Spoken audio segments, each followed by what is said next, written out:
Hi everybody, I hope you're all doing really well. So today I am back to talk about the books that I read in the month of March. You will probably know from all of the videos I've done about it that March was the third year that we were doing Herstoryathon, which is a readathon hosted by myself and Brittany over at Literally Smitten, encouraging readers to read a little bit of women's history related fiction or non-fiction. You only have to read one book to participate, and as I say, it can be fiction or non-fiction, but it does have to be about a woman who actually existed in the past. Though this was not exclusively what I was reading this month, there is a bit of a mix here. But without much further ado, let's just get straight into the books that I finished in March. Now, I may have my co-hostership taken away from me because the first book that I finished in March was not a Women's History Month related book. It was actually history about a man, but you know, one of my favourite men. And it was a book that I started in February and I just wanted to finish. So hopefully we will let that slide. But the first book that I finished was What Was Shakespeare Really Like by Stanley Wells. Short little book here discussing what we know about Shakespeare's personality, or what we can glean about his personality based on historical sources from the time, his will and other records, as well as his plays and sonnets. Stanley Wells acknowledging that there isn't a whole lot to go on. Everything about this is speculative, but guessing is always good fun. Stanley Wells is writing this having studied Shakespeare for something like 80 years. He's writing this in his 90s. He's had a long and distinguished career studying Shakespeare. So I feel like he provides a lot of information, has read a lot about this, and I feel like his depiction is pretty even-handed, even though we cannot guarantee that this is going to be an accurate depiction. That being said, it's not like he is unopinionated. He definitely will say where he thinks that other scholars have got things wrong, or where he just disagrees with them. But I think he is fair. And I really enjoyed reading this. This was a really nice start to the month, even though, you know, it wasn't really a Herstoryathon read. And then the next book that I finished also wasn't Herstoryathon. I'm in trouble, aren't I? But it was also a short book which I'd picked up during the booktuber meetup with Katie at Books and Things and all the other wonderful booktubers that I met there. And it was All the Violet Tiaras, Queering the Greek Myths by Jim Meanias. Once again, a short little book talking about modern Greek myth retellings, and particularly how many of these Greek myth retellings will tell these old stories through a queer lens with characters who are very clearly LGBTQ+, why it might be that there is such a focus on this now, but also going back into the original myths and seeing where the queer element was always there but maybe has either been ignored or pushed down, and how actually these spins on the Greek myth may not be spins at all but a reclaiming of what was always there. This was good fun and thought-provoking. If you've watched Jean's YouTube videos, she has a very similar writing style to her talking style, so I could almost imagine the video that she might have done for this book, and has given me a bunch of recommendations as well. I actually eased my way into Herstoryathon with a couple of children's books. In theory, I'm reading these to vet them for my niece. In practice, I'm probably going to hold on to both of them and be like, yes, of course you can read them, but I want them straight back, thank you very much. The first of those being Fantastically Great Women Who Changed the World by Kate Pankhurst. And if you hear the name and you're thinking, Pankhurst? Do you mean like Emmeline and Sylvia? And yes, indeed, Kate Pankhurst has discovered that she is distantly related to the Pankhursts, but apparently she only started looking into this family connection when she was writing this book. And I don't know, for myself, I feel like if my last name was Pankhurst, I would have been looking into that a whole lot earlier. Like, I'm surprised that it was a surprise to her. But this is a really cute children's book. Each double-page spread takes a different famous woman, looking at figures like Frida Kahlo, Jane Austen, Mary Seacole, Emmeline Pankhurst, of course, all the way up to Anne Frank, and just giving a little short snapshot into their lives, what they were famous for. This one out of the two is definitely intended for a younger audience, I would say. The detail is not quite as strong, and you're definitely not focusing on more unsavoury aspects of some of these characters, such as Coco Chanel. I'm not asking necessarily for that to be in a children's book, but it also at this point seems like a glaring omission to not talk about the unsavoury aspects of Coco Chanel. But fine, I understand why it's not there. But it is a very glossed up version of her life. Women in Science, on the other hand, gives a lot more detail on these female figures of these different scientists. We have a beautiful illustration, and then a more in-depth, in detail biography of their life. Obviously, it's only one page, so there's a limit to how much they can talk about. But for me, I feel like this was much more informative, and because there are 50 lives, and in a particular niche, a niche such as science, that very niche thing, it just feels like it's a little bit more in-depth. Even though these are introductions to all of these women, I was getting to learn about women that I personally had never heard about before, because I'm not a woman in STEM. I spend most of my life trying to avoid people talking about science to me. But yeah, personally for my money, I much prefer this book. I definitely would like to pick up some more in this series. I know there is women in art and women in sport. This, just in terms of its detail and also its illustrations, I thought was just a little bit better. Next up, the first full-length book that I finished for Herstoryathon was Bluestockings, the First Women's Movement by Suzannah Gibson. This book is an 18th century history which basically provides biographies for the women who would would host literary salons in their homes, basically places for women and men to come together to talk about their intellectual pursuits, to talk about art and literature and science, at a time where an intellectual woman was seen as basically being analogous with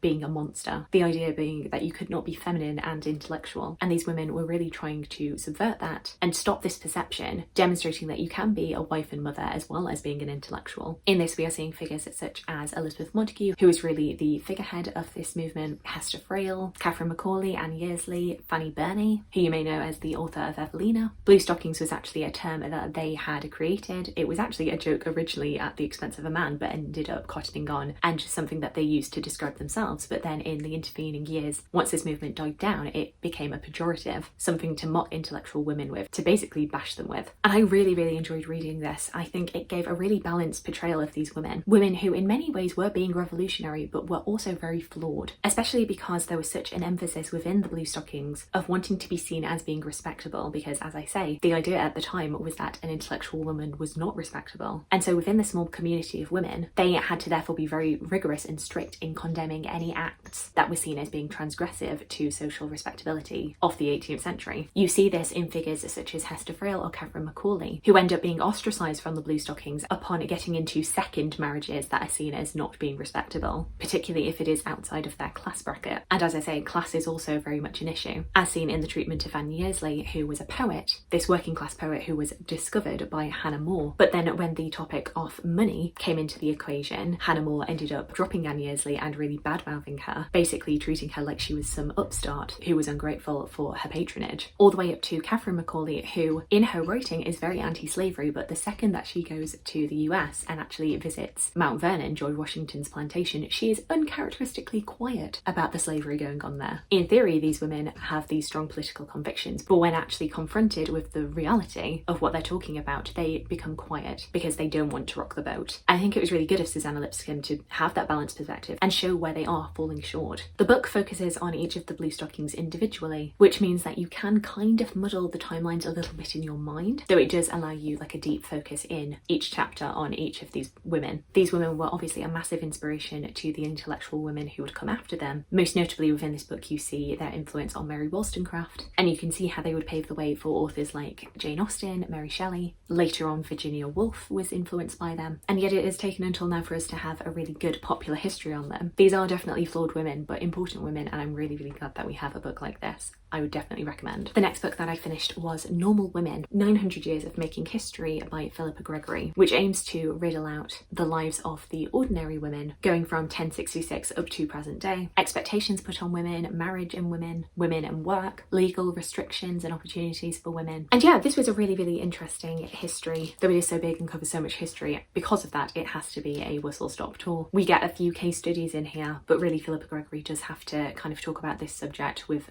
broad brushstrokes, because there isn't enough evidence for enough individual women who were not royals, who were not nobility. I'm very glad to have read this, though I would recommend potentially waiting for the paperback of this. I don't necessarily think that this is one that you have to read in hardback, because it is so very much like this happened and this happened and this happened. It can be a little bit dry. It's a great reference book, but maybe not an essential read, though I am very glad to have read it. Next up, we have what I believe is the one and only historical fiction that I read for Herstoryathon, which is The Tower by Flora Carr.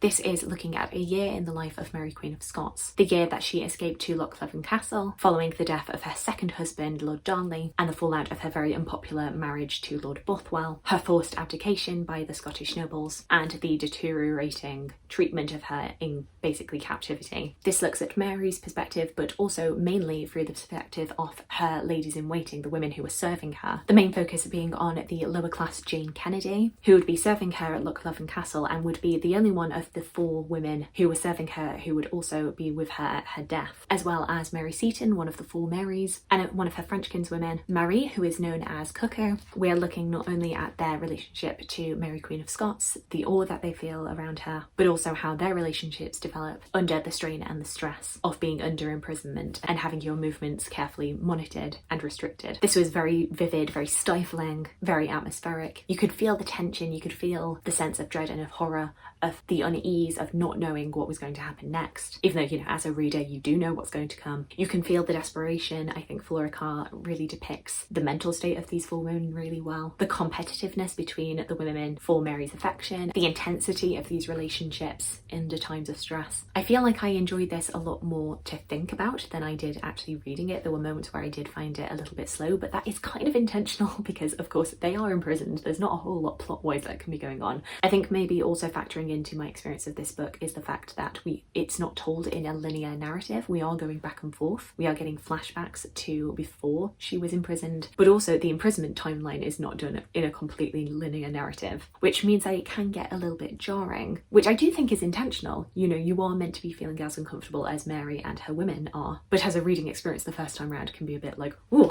Definitely one that I would recommend if you are interested in Mary Queen of Scots, though I might say maybe not essential historical fiction reading, but I thought it was very interesting. The penultimate book that I read in March was The Blue Castle by Ellen Montgomery. This was a birthday gift from one of my friends and I decided to pick it up straight away, as we are following a protagonist who is 29 years old, who turns 29 at the beginning of the book and is feeling incredibly dissatisfied with her life. She is stifled and restricted by her family, not allowed to have a real life of her own. However, on her 29th birthday, she receives word from her doctor that she basically does not have long to live, and so as a result of this shock diagnosis decides that she is going to take her life in hand and she's going to do things her way from now on. And so she decides to break out, to rebel against her parents in various ways, which conclude with her moving out, living away from them and getting herself a job, and along the way falling in love. This protagonist Valancy is a very unique character. I really enjoyed being in her perspective. She's very naive to the world, but she also has her own opinions and perspective that have really been, as I say, stifled by her family. But she is opinionated and therefore it is a surprise to all of her family when she suddenly starts sticking up for herself, saying exactly what she thinks of these people, and that was quite cathartic and quite enjoyable to read. I definitely don't think that this ranks quite as high as Anne of Green Gables in my affection. I think it was slightly drier than the Anne of Green Gables stories, but it was still good fun and definitely one that I feel like every girl in their late 20s should definitely pick up. And then the final book that I finished in March was Young Queens: The Intertwined Lives of Catherine de Medici, Elizabeth de Valois and Mary Queen of Scots by Leah and Redmond Chang. This was one of the books that was longlisted for the Women's Prize for Non-Fiction, which ended up putting it up in my reading, but also it had just come out into paperback. I was keen on the topic itself, and yeah, very glad to have read this one, especially getting more of an insight into Catherine de Medici and Elizabeth de Valois. I knew a lot more about Mary Queen of Scots, I knew bits and pieces about Catherine, but I really knew nothing about Elizabeth, who was Catherine's daughter and Mary's playmate. And this did such a great job at balancing the biographies of these 3 women, their influence on each other, their turbulent up and down relationships. I did worry at times, kind of like with Bluestockings, that the going backwards and forwards might make it a little bit muddled, and there are definitely times at which the narrative has to like stop and start and go back, but it didn't feel jarring to me. I think it was very well paced, gave a lot of information. One criticism that I will have for this book, and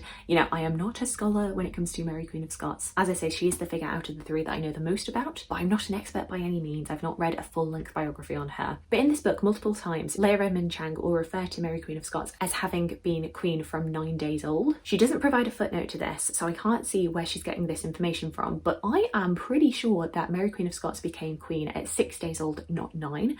So my suspicion is that maybe she's getting the 9 days mixed up with Lady Jane Grey, who was the 9 days queen. And in fact, she may not have actually been the queen for 9 days. It might have been more like 13 is what I hear. But it came up a few times. I had a look in the notes to see if she talks about that anywhere, and she doesn't seem to. And I'd be surprised that an editor wouldn't have picked up on the 9 days versus 6. But it left me a little bit puzzled. So anybody who knows a little bit more about Mary Queen of Scots than I do, please do let me know in the comments. It just surprised me. It confused me. I would like to know the truth. But yeah, definitely if you are interested in 16th century queens, I would definitely recommend this one. I had a great time getting to know more about these queens. I feel like she was able to pull out a lot of the emotion in their relationships, particularly Catherine and Elizabeth, this mother and daughter pair, who after Elizabeth ends up marrying the King of Spain, rarely gets to see her mother anymore, but you can still feel like the tenderness and the pressure put on from mother to daughter, and I thought it was really well told. So there we go, those are all of the books that I read in the month of March. Do let me know if you've read any of the books that I've spoken about today. Let me know if you read anything for Herstoryathon especially. I would love to hear from you. I hope you're having a fantastic day, and I look forward to talking to you again soon. Thanks. Bye.